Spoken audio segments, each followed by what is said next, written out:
The fountain pen felt like a lead weight in my trembling fingers, and the silence in that mahogany-paneled office was so thick I could almost taste the salt of my own unshed tears. My telephone was vibrating on the desk for the 52nd time that afternoon, displaying the name of the son I had raised alone for 24 years, but I did not reach for it. I looked at the lawyer, a sharp-eyed woman who understood that some silences are sacred, and I prepared to utter the 4 words that would dismantle my son's future to save our family's past. Before I go any further, let me say something honest. If this opening hit you in any way, subscribe to Voices of Emily so you stay here with me for the rest of this story. I am putting a part of myself into these words, and I want you to walk through it with me. And when you can leave a comment telling me what this moment reminded you of. Your voice matters here. Then tap the like button so this story reaches someone who might need it more than we know. The scent of the lawyer's perfume, a heavy mix of gardenia and expensive ambition, clouded the air as she pushed the final set of documents toward me. Outside the window, the Georgia sky was the color of a bruised plum, and the October rain hammered against the glass like a creditor looking for payment. I looked at the signature line, my vision blurring for just a second as I remembered the feel of a small, sticky hand holding mine in the church pews a lifetime ago. Why does it feel as though the heart must break completely before the mind can see clearly? My name is Beatrice Williams, but most folks back home just call me Miss B. I have spent the better part of my 62 years caring for others as a head nurse, stitching up wounds and soothing fevers, but no medical training could have prepared me for the surgery I was about to perform on my own life.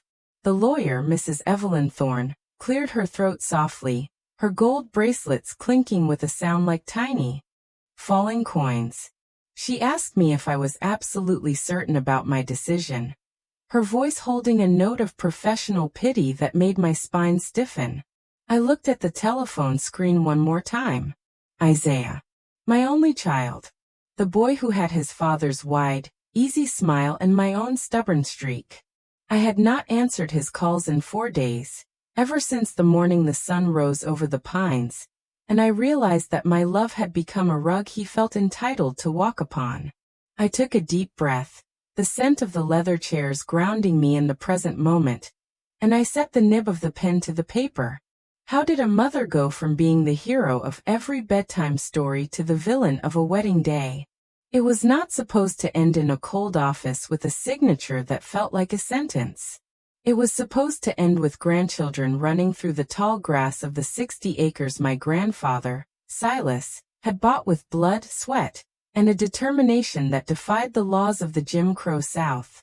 I signed the first page, my hand steadying as the ink bled into the fibers of the paper.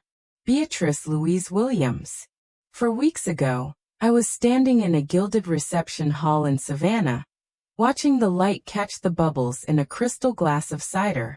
I was wearing a navy silk dress that had cost me 3 extra double shifts at the hospital, feeling the ache in my lower back that had become my constant companion since Elijah passed away. I looked at Isaiah, standing there in his tailored tuxedo, his bow tie slightly crooked just like it used to be on Easter Sunday mornings. I felt a surge of pride so strong it nearly took my breath away. I did not know then that within the hour, my son would look me in the eye and tell me that my presence was a stain on his new wife's perfect day. I did not know that the woman he had known for 18 months, a girl named Jasmine with eyes like flint and a smile that never reached her ears, had convinced him that I was a controlling influence who needed to be pruned away. Is it not a bitter thing when the harvest you planted with love is harvested by a stranger with a sickle?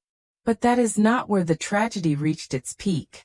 The true betrayal came the next morning, when the dew was still heavy on the magnolia leaves, and my heart was still in pieces on the floor of my car. My telephone had rung, and for a foolish second, I thought he was calling to beg for my forgiveness. Instead, his voice was clipped and businesslike as he uttered the request that changed everything. "Mama, I am going to need you to send over the deed and the property papers for the Georgia land." Something in me went cold. A frost that started in my marrow and moved outward until I felt as though I were made of marble. He did not ask if I had made it home safely after the 5-hour drive in the dark. He did not ask why I had left the reception with tears streaming down my face. He wanted the legacy. He wanted the soil. I looked at the second document Mrs. Thorne provided, and signed that one as well. My signature was becoming bolder, sharper, a declaration of independence written in black ink. "I want to make a call," I told the lawyer, my voice sounding like gravel under a heavy wheel. She nodded, sliding her desk telephone toward me with a look of grim understanding. I dialed the number I had memorized when Isaiah was just a toddler, a number that used to represent safety and home. It rang 3 times before he picked up, his voice sounding breathless and agitated. "Mama? Is that you finally? Look, Jasmine's uncle is waiting on those papers for the investors. We are on a timeline here." I looked at the signed papers, then at the rain, and finally at the portrait of Elijah I kept in my locket. I did not raise my voice. I did not let it shake. I simply spoke the 4 words that I knew would act as a key, locking a door that he thought would always be open for him. But I am getting ahead of myself. You cannot understand the weight of those words until you understand the heat of that July afternoon in Savannah, and the way the air felt like a wet blanket against my skin. The reception hall was a sea of white roses and expensive linen. I had been standing near the buffet for 20 minutes, trying to make small talk with Jasmine's parents, who looked at me as if I were a piece of furniture they had inherited, but did not particularly like. My feet were throbbing in my sensible heels, and the humidity was making my hair frizz despite the expensive products I had used. I felt out of place in a world that my own money had helped to build. I had given them $12,000 for this wedding. That was every penny of the rainy day fund I had built over a decade of skipping vacations and buying second-hand scrubs. Isaiah had asked for the help with such a shameful look on his face that I could not say no. What kind of mother denies her son the chance to stand tall on his wedding day? I had even brought a card in my purse, tucked away next to a handkerchief, containing another $2,000 for their honeymoon. I watched Jasmine across the room. She was draped in lace that probably cost more than my first 3 cars combined. She was laughing with her bridesmaids, her eyes constantly scanning the room like a hawk looking for a mouse. Every time our eyes met, she would offer a tiny, tight smile that felt like a challenge. I had tried to be a bridge, but she only wanted to be a wall. Have you ever felt like a ghost in a room you paid to decorate? Isaiah approached me then.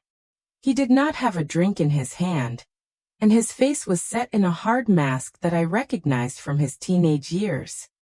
He took me by the elbow and led me toward a quiet corner near the service entrance, away from the laughter and the jazz band. I thought he was going to thank me. I thought he was going to tell me he loved me. "Mama, you need to go," he said, his voice a low hiss that cut through the music like a blade. I blinked, wondering if the heat had finally caused me to hallucinate. "What did you say, baby?" I asked, my hand reaching out to touch his lapel. He flinched away from my touch as if I were a leper.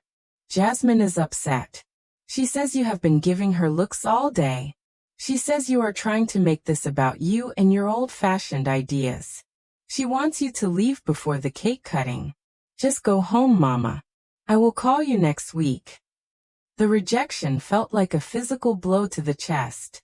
I looked around at the guests, the people who were eating the food I had paid for, and I felt a hot flash of shame wash over me.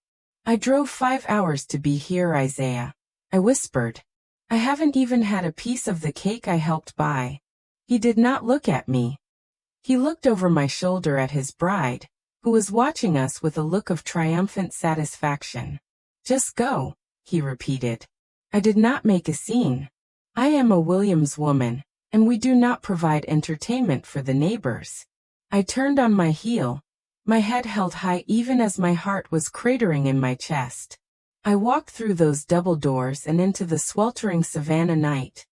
the sound of the wedding march mocking me from behind the glass.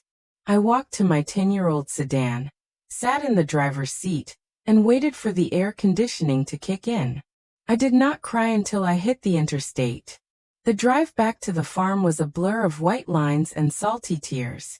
I thought about Elijah, who had died in my arms 12 years ago after a heart attack took him at 48.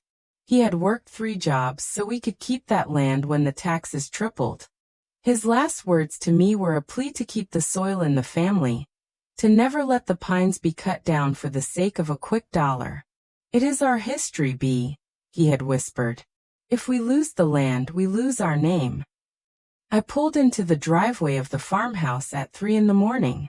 The house looked small and lonely under the moon, a white wooden box, full of memories that suddenly felt like lead.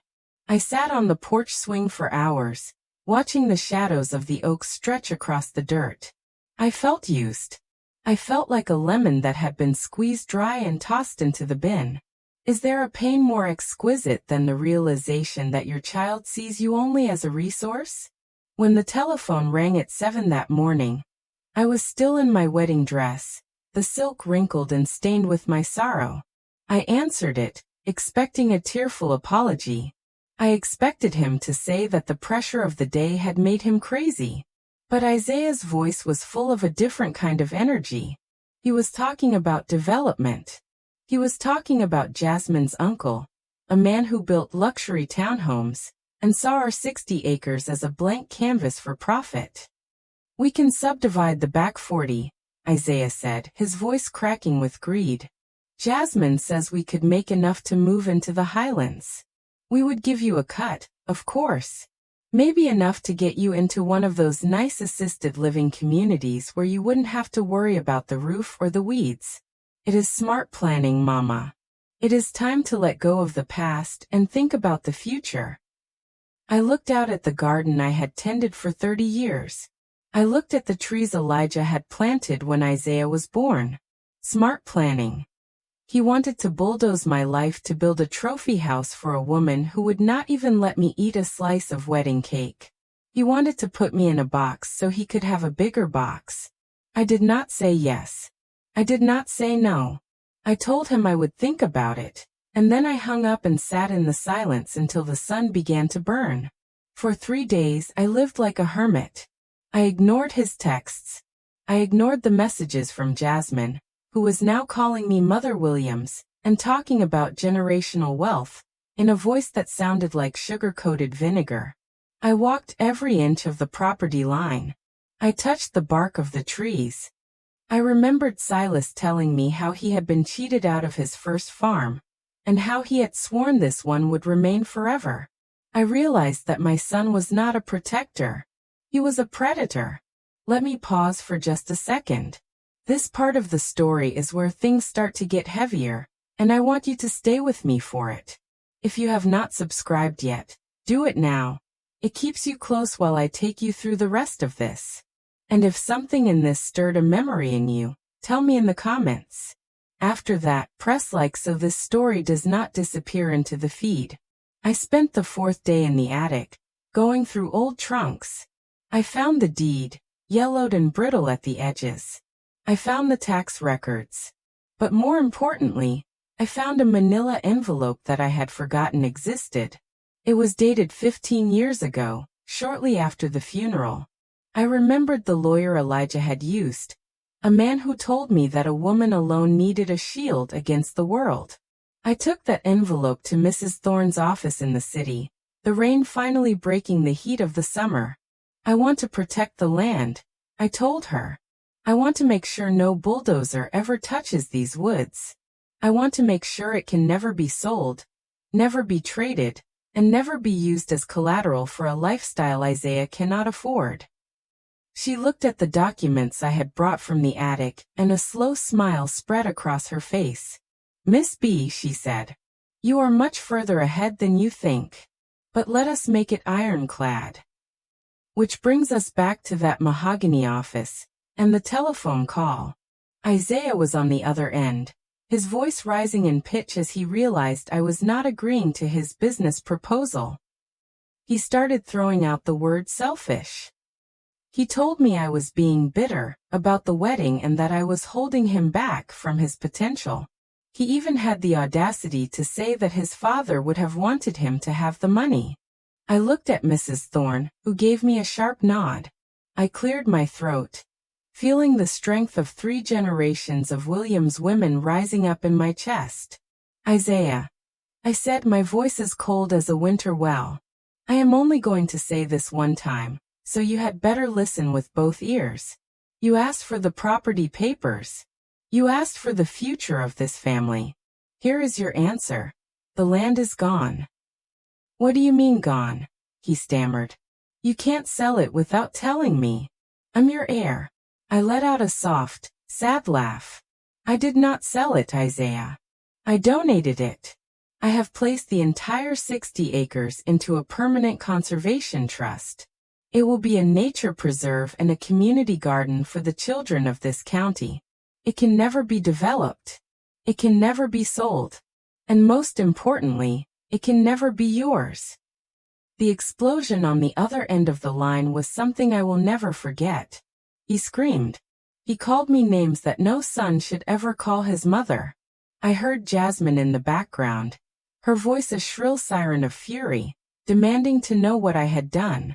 I realized then that I was not just protecting the land. I was protecting myself from the poison of their greed. I hung up the telephone and felt a weight lift off my shoulders that I had been carrying for 24 years. 6 months later, the world looked very different. The trees were bare, and the first frost had turned the meadow into a field of silver.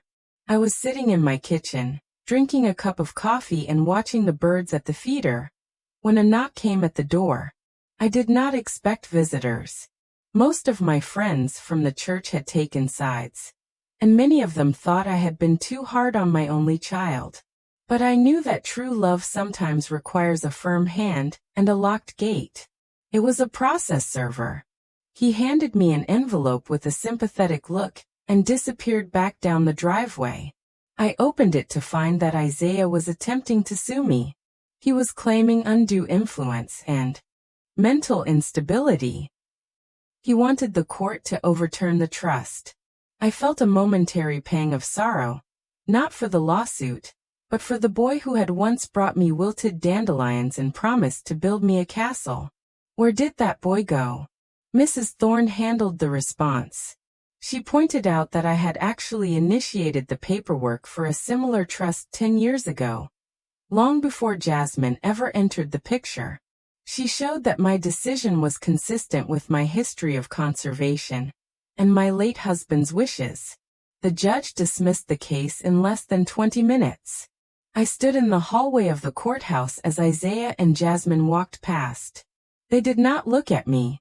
They looked through me, as if I were already the ghost they wanted me to be. But the story did not end with a gavel. It ended with a letter. In February, when the wind was howling through the eaves, I received a thick envelope in Isaiah's handwriting. I almost threw it into the fireplace. I was tired of the fighting. I was tired of the lawyer's fees. But something told me to open it. I sat in Elijah's old chair and read the words of a man who had finally hit the bottom of his own making. Jasmine had left him. When the realization hit that the Williams legacy was truly untouchable, the love she had for him evaporated like mist in the sun. She had filed for divorce and taken the luxury car they had bought with the wedding money. Isaiah was living in a studio apartment, working 60 hours a week to pay off the debts they had accrued in their pursuit of a life they could not afford. He was alone, just as I had been alone on his wedding night. He did not ask for money in the letter. He did not ask for the land. He simply said, "I am sorry." He talked about how he had let his ego be stroked by a woman who only valued his potential net worth. He talked about how he had forgotten the calluses on his father's hands and the circles under my eyes. He said he understood now why I had done what I did. He said he realized that if he had gotten the land, he would have lost his soul along with the trees. I cried when I read that. I cried for the years we had lost, and the scars we both carried. But I did not invite him home. Not yet. Forgiveness is a gift, but trust is an earned wage. I wrote him back a short note. I told him I loved him. I told him that the door to the farmhouse was not locked, but the door to the land was sealed forever. I told him that if he wanted to see me, he would have to come as a son, not as a developer. Today, the Williams Conservation Trust is the pride of the county. Every Saturday, a bus brings children from the city out to the farm. They learn how to plant seeds. They learn the names of the birds. They run through the meadow where I once walked with Elijah, and their laughter fills the spaces where the silence used to live. I am no longer a nurse at the hospital, but I am still healing people. I am healing a community by giving them a piece of the earth that can never be taken away. Isaiah comes to visit sometimes on Sundays. He does not talk about townhomes or investors. He helps me weed the garden, and he sits on the porch and listens to the stories of Silas and the rail lines. He looks older, tired, but there is a light in his eyes that I have not seen since he was a boy. He is learning that a man's worth is not found in what he owns, but in what he honors. Is that not the greatest lesson a mother can teach? Before I close this story, let me say this. Telling stories like this takes something out of me. And if you found any meaning in it, subscribe to Voices of Emily, so we stay connected for the next one. Then share a comment with your thoughts or your experience. I read everyone because your perspective matters more than you think. And if this story left an imprint on you, tap the like button so it reaches someone who might be walking through their own version of it tonight. My grandfather Silas used to say that you do not truly own anything until you are willing to give it away for a higher purpose. I gave away 60 acres of dirt, and in return, I got back my son's respect and my own peace of mind. I kept my promise to Elijah. I kept my name. And as I watch the sun set over the pines, I know that even when I am gone, the Williams legacy will still be standing tall, reaching for the sky, protected by 4 simple words and a mother's iron will.